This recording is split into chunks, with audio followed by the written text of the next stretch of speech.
Assalamu alaikum everyone. I hope guys you are doing well. So welcome back to my YouTube channel guys. Here I am back with another makeup tutorial. तो guys कैसे हैं आप सब। I hope कि आपका जो पहला रोज़ा है वो अच्छा गुजरा होगा। सो गाइज़ चलते हैं अपने मेकअप ट्यूटोरियल की तरफ। तो गाइज़ जो आज का मेकअप ट्यूटोरियल है that is very much amazing. इस ट्यूटोरियल को क्रिएट करने के लिए आपको ज़्यादा कुछ नहीं करना पड़ेगा, ठीक है। अगर आप स्टेप बाय स्टेप जो है वो सारी वीडियो देखते हो और फॉलो करते हो, you can create this makeup in your home without any effort. बहुत ही ईजी सा ये मेकअप है, 5 मिनट में हो जाएगा। चलते हैं गाइज इस लुक को जो है वो क्रिएट करते हैं। तो कैसे जो है वो हम इस लुक को क्रिएट करेंगे, सबसे पहले आपने जो अपनी आइज़ को अच्छे से प्रिपेयर कर लेना है। अपनी आइज़ को जो है वो आईलिड को आपने प्रिपेयर करने के बाद जो है अपना फर्दर मेकअप स्टार्ट करना है। मैंने यहाँ पे फिटमी के फाउंडेशन के साथ जो है वो अपनी पूरी आईलिड को प्रिपेयर कर लिया था for the further look. Then उसके बाद यहाँ पे जो है वो रिवाज के आई शेडो पैलेट में से मैंने ग्लिटरी पिंक कलर को पिक किया है गाइस। इसको फ्लैट ब्रश की हेल्प से जो है वो मैं अपनी आईलिड पे अप्लाई करूँ। पिंक कलर को जो है वो अपनी पूरी आईलिड पे अच्छे से आप अप्लाई करोगे। देन उसके बाद यहाँ पे जो है वो मैंने पीच कलर को भी पिक कर लिया था सेम रिवाज के आई शेडो पैलेट में से, ठीक है। ये मेटेलिक कलर्स हैं दोनों ही, इनको जो है वो मैंने मिक्स करके कम्बिनेशन जो है वो अपनी आई पे आईलिड पे अप्लाई किया है मैंने। देन उसके बाद जब आप जो है वो दूसरा कलर अप्लाई करोगे तो सेम स्पेस पे ही आपने अप्लाई करना है। जहाँ पे आपने पिंक कलर की जो शेड है मेटेलिक शेड अप्लाई की थी उसी पे जो है वो आपने अप्लाई कर देना है। उसके बाद उसको थोड़ा सा मर्ज कर ले, ब्लेंड कर दे दोनों शेड्स को, ताकि जो इन दोनों का कलर्स हैं वो आपस में जो है वो मिक्स एंड मैच होकर एक बहुत प्यारा सा कलर बन जाए। तो यहाँ पे गाइस जब आप इन दोनों कलर्स को अप्लाई करोगे एक साथ और सेम स्पेस पे पूरी आईलिड पे आप अप्लाई करोगे, तो दोनों कलर जब हम मैच करके अप्लाई करोगे ना तो बहुत ही प्यारा सा पिंक में पीच कलर की एक शेड जो है वो विजिबल होगी। उसके बाद जो है थोड़ा सा गोल्डन का टच आएगा क्योंकि ये मेटेलिक कलर्स हैं। तो यहाँ पे जो है वो आपने एज़ यू कैन सी कि मैंने यहाँ पे इसको अप्लाई किया है। थोड़ा सा मैंने इसके साथ फ्लैट ब्रश की हेल्प से कॉर्नर क्रिएट कर लिया है, आउटर कॉर्नर क्रिएट किया है। देन उसके बाद इन दोनों शेड्स को हम जो है वो अच्छे से ब्लेंड करेंगे। ऐसा नहीं होना चाहिए कि पिंक शेड कहीं और अप्लाई हुई है या फिर मेटेलिक पीच कलर जो है वो कहीं और अप्लाई हुआ है। नहीं, आपने दोनों को अप्लाई करने के बाद इतना ब्लेंड करना है कि दोनों शेड्स हैं जो वो डिफरेंट ना लगे, दोनों एक ही शेड्स लगें, ठीक है। तो यहाँ पे आपने जो है वो इनको अच्छे से अप्लाई कर लेना है और थोड़ा सा जो है वो आप इसके साथ आउटर कॉर्नर क्रिएट करोगे।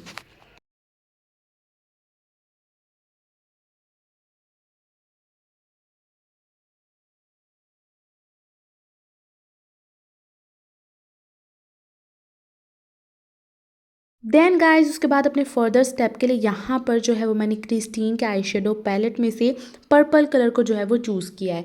आपने भी जो है वो पर्पल कलर चूज़ करना है आउटर कॉर्नर को इन्हेंस करने के लिए, क्रिएट करने के लिए। लेकिन इस चीज़ का आपने ध्यान रखना है कि जो आउटर कॉर्नर पे आप कलर अप्लाई कर रहे हो वो बिल्कुल भी जो है वो मेटेलिक नहीं होना चाहिए, वो बिल्कुल मैट कलर होगा, ठीक है। तो यहाँ पे जो है वो क्रिस्टीन के आईशैडो पैलेट में से मैंने ये पर्पल कलर को चूज़ किया और उसके साथ जो मैंने अपना आउटर कॉर्नर क्रिएट किया है। लेकिन जब आप आउटर कॉर्नर क्रिएट करने की बात करते हैं तो आपने जो है वो सबसे इंपॉर्टेंट चीज़ जो होती है वो होता है ब्रश, ठीक है। तो आपने ब्रश का भी बहुत ख्याल रखना है कि किस तरह का जो है वो ब्रश आप पिक कर रहे हो। मैंने यहाँ पे जो है वो ब्लैक कलर का फ्लफ़ी सा ब्रश यूज़ किया था, ठीक है, जिसके साथ जो है वो मैंने आउटर कॉर्नर क्रिएट किया था। देन उसके बाद यहाँ पे सेम फ्लफ़ी ब्रश जो है वो मैंने पिक किया है, यानी वो ब्रश नहीं है, उसी तरह का ये दूसरा ब्रश है, थोड़ा सा फ्लैट में और फ्लफ़ी ब्रश है ये। इसके साथ हम क्या करेंगे, अपनी क्रीज़ वाला जो एरिया ना उसको डार्क करेंगे, ठीक है, उसको डेप्थ देंगे ताकि जो आपकी आइज़ है ना उसकी क्रीज़ बहुत ज़्यादा डिवेलप हो जाए।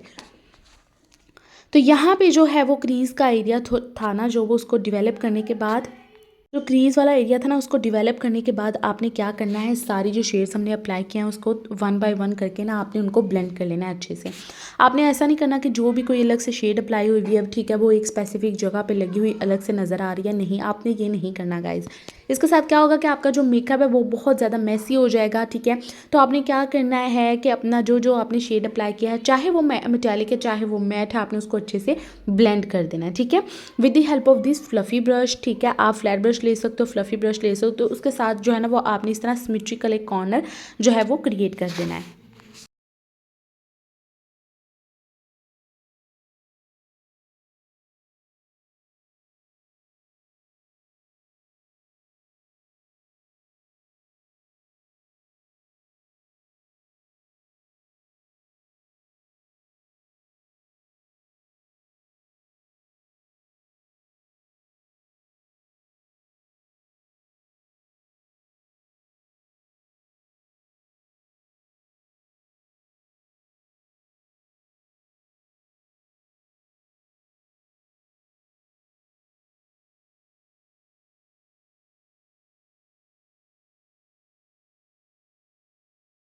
देन गाइस उसके बाद चलते हैं अपने फर्दर स्टेप की तरफ, विच इज़ दी हाइलाइटर। तो यहाँ पे जो है वो मैंने मैक का हाइलाइटर अप्लाई किया है अपनी ब्रा बोन को हाईलाइट करने के लिए। ठीक है, आप इस तरह का कोई भी जो है वो ब्रश पिक कर सकते हो, कोई भी जो है वो मिनी ब्रश ले सकते हो।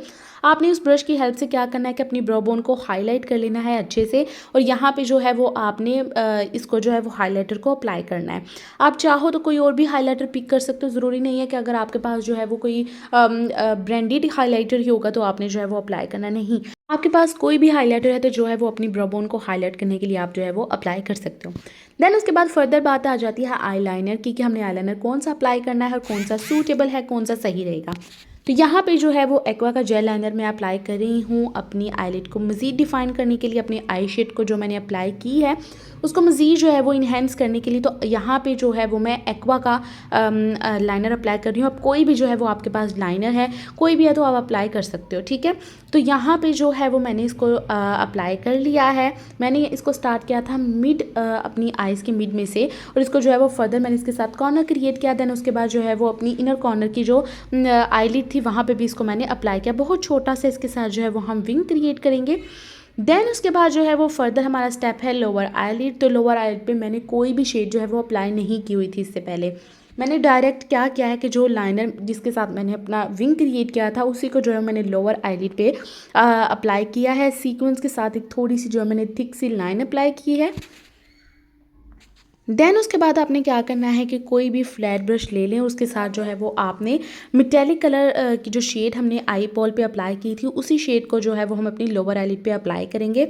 उसके साथ जो है वो अपने ब्लैक जो हमने लोअर आईलिड पे लाइनर अप्लाई किया था ना उन दोनों को आपने मर्ज कर देना है। ठीक है, ऐसा नहीं होना चाहिए कि बहुत जो है वो मैसी सा ये लगने लग जाए। आपने इसको सीक्वेंस के साथ दोनों को अप्लाई कर लेना है। ठीक है, जितना चौड़ा आपने लाइनर अप्लाई किया ना उतनी ही चौड़ी आपने शेड अप्लाई करनी है। Then you can blend it easily.